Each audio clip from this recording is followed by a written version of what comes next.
Məncə, biz əgər istəyiriksə övladımıza yaxşı valideyn olaq, onları yaxşı böyüdək, uğurlu böyüdək, biz özümüzlə uğurlu olmalıyıq.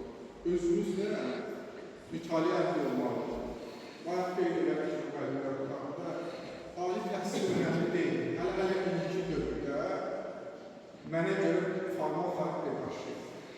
Amma savadlı olmaq çox önəmli.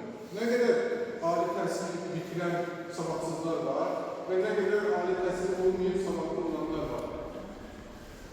Mən burada ali təhsilin əleyhinə danışmıyorum. Yəni, savadlı olmaq başqa şey. Məsələn, mən indi sizə danışdıqlarım var və yaxud da kitablarda yazdıqlarımı heç birini universitetdə oxumamışam, öyrənməmişəm. Mən belə şeylər elətməklər.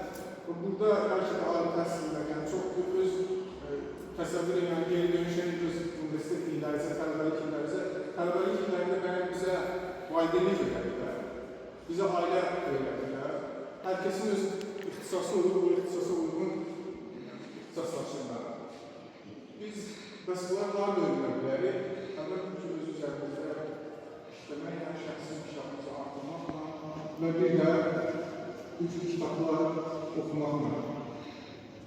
Mən bu kitablara görə əldə etmək istəyirəm.